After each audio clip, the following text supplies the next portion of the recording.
નમસ્તે, મારું નામ પટેલ પિંકીબેન છે. હું સુણસર તાલુકો ચાણસમાંથી શ્રી શક્તિ વિદ્યાલયમાંથી આવું છું અને મારો ટૉપિક છે સરળ ગાણિતિક પદ્ધતિઓ. તો ધોરણ 9 અને 10માં બાળકો સરળતાથી ગણિત સમજી શકે તે માટે અલગ અલગ પદ્ધતિઓનો મેં અહીંયા ઉપયોગ કર્યો છે, જેથી બાળકો પરીક્ષામાં પણ નિર્ભય રીતે એને એટેન્ડ કરી શકે.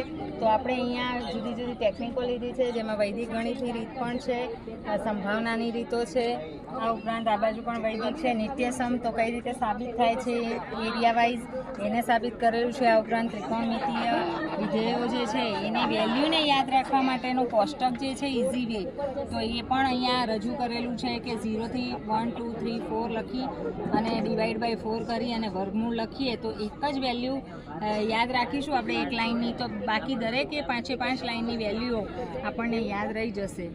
અને આ ઉપરાંત અહીંયા પાયથાગોરસનો પણ અહીંયા પ્રમેયનો ઉપયોગ કઈ રીતે થાય છે એનું વર્ણન કરેલું છે કે ભાઈ કોઈ પણ વ્યક્તિ જો આ રીતે જશે તો 7 કિલોમીટરનું અંતર કે મીટરનું અંતરમાં એના ઉપયોગમાં લેવું પડશે, પણ જો એ ક્રોસ કરશે એટલે કે કર્ણનો વર્ગ તો એને 5 જ મીટર ચાલવું.